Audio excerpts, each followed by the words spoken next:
With the recent cancellation announcement of Wonder Woman 3, although some people are saying it's not a cancellation, some people saying, oh, it's just back to the drawing board. There's no guarantee it's going to be canceled. Fuck that, bro. We all know that Gal Gadot is not going to play Wonder Woman anymore. There's like a 99% chance of that happening. But we're going to see exactly what's going to happen. But apparently, the reason for why Wonder Woman 3 was canceled has just recently been announced and released. And it's because Patty Jenkins refused to take feedback about the script, and she allegedly has beef with James Gunn and Peter Safran, the two new heads of DC Studios. And the thing is, if you're going to try to release your movie, you obviously don't want to go against the heads of the studio. That's never going to get your movie released, right? I mean, that's pretty much standard stuff, but apparently she has major beef with both of them. So we're going to get into the article, guys. This one is from Bounding Into Comics, of course, but before we do, guys, don't forget, please like the video. If you like the video, it's going to help the video go out, spread it out, and help us beat the YouTube suppression that we are facing. We've shown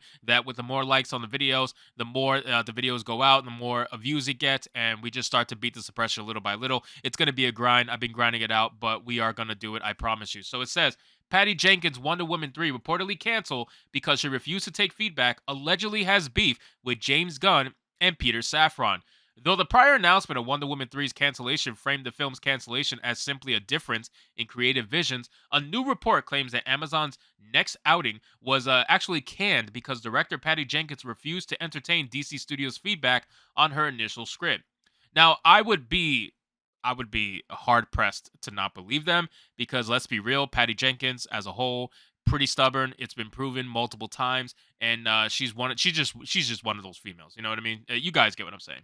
So it says, as first reported by the Hollywood Reporter on December 7th, per their insider sources, the decision to pass on the Jenkins and veteran DC scribe Geoff Johns' co-written threequel was made after the director had submitted her treatment. Following her submission, Jenkins is said to have been approached by current DC Studios head James Gunn and Peter Safran, as well as Warner Brothers Pictures co-chairs and co-CEOs Michael DeLuca and Pamela Abdy, who in turn broke the news to the filmmaker, telling her the project as it stood did not fit in with the new but still unfolding plans for the DC Studios. Now, one thing I will say, and I've said it before in multiple videos, the entire plan for DC as a whole is up in the air. The only two people who know exactly what's going to happen is James Gunn and Peter Safran, but even they don't know what's going to happen because they haven't decided on anything, apparently. Like, even Henry Cavill being Superman is not even fully decided on yet. He could actually not even be Superman past the cameo in Black Adam. So they could have just did the cameo and he could just not be Superman. It's fucking nuts what's going on. It says, but it seems that there are far more turmoil surrounding this movie than THR's insiders initially let on. Speaking on to their own insiders, the Wrap discovered that the choice to pass on WW3 was made exclusively by DeLuca and Abdi after they found that the treatment didn't work, as they didn't think it was right direction for the franchise. Well, listen, 1984, if you guys saw Wonder Woman 1984, as I mentioned in my last Wonder Woman video, it was trash, man. 1984 was trash. The first Wonder Woman was pretty good. 1984, garbage. Like, it was very obvious where she was trying to go with it, and I wouldn't put a surprise her that Wonder Woman 3 was going to be even worse. So I'm actually kind of glad that they axed it before she destroyed Wonder Woman any further. It says, rather than immediately scrap the project, the two executives instead asked Jenkins if she would be open to reworking the script into something more apt to their vision for the IP's future. This rejection apparently did not sit well with the director, as she allegedly responded by letting DeLuca and Abdi know that they were wrong and that they didn't understand her, didn't understand the character, didn't understand character arcs, and didn't understand what Jenkins was trying to do. Jenkins is said to have dismissively closed out her initial email response by linking DeLuca to the Wikipedia article on the character arc. Damn, that sounds like something she would do. I'll be honest with you, that sounds like something Patty Jenkins would do. It said, despite this tension, the studio execs reportedly made sure to let Jenkins know that should she wish to write something more in line with the studio's new vision, they would be open to hearing any subsequent pitches she may come up with. However, the director allegedly responded by asserting that if they didn't want to move forward with the first treatment she had submitted, rather than entertain any of their requests, she would simply leave the project. And while they supposedly had no hand in DeLuca and Abdi's rejection of her script, Jenkins reportedly refused to hear any input from either Gunn or Safran. She just doesn't want to allow them to have a seat at the table to have an opinion on something new that she might have come up with, the Wrap's insider noted. And that's one of those things where you have an employee who's been there a while, right? And then you have new guys come in.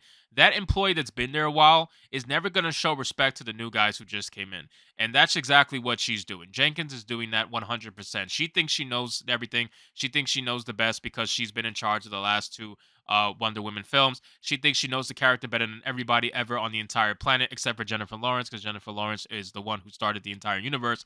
But still, she thinks that, and unfortunately now, since she doesn't want to be a team player, it seems like she's going to be axed away from the DCU, at least her version of it anyway. So you want to fight this. You want to fight this nonstop. So you rather someone else get Wonder Woman at this point instead of just making some changes. That seems crazy to me. As of writing, neither Jenkins nor WBD has commented on the Raps report. Further, though, Jenkins, WW3 is officially headed for Hades. WBD is reportedly both intent on continuing the franchise in some capacity and keeping Gal Gadot on in her role as the Amazonian warrior. Oh, so they're gonna keep Gal Gadot. That's good because she actually wasn't a bad Wonder Woman. I just feel like her script was terrible in the second movie. So I'm actually kind of happy that they're keeping Gal Gadot because she was pretty good. She embodies Wonder Woman pretty nicely, and I think it's good to keep her. So that's good. I mean, I don't know. Honestly, even her being kept as Wonder Woman is not even confirmed by James Gunn or Peter Safran. So at the end of the day, even that's up in the air. That's like none of this is confirmed. Everything is rumors. Like DC is just in such a hot mess. And at the end of the day, we're all just trying to keep up with the news because every day it seems like something's coming out about DC Studios. So anyway, guys, thank you so much for watching this video. I hope you did enjoy. And if you did, consider leaving me a subscribe. I would greatly appreciate it. Don't forget to like the video, comment, let me know what you thought of today's story, and I'll see you guys on the next one. Hypnotic out.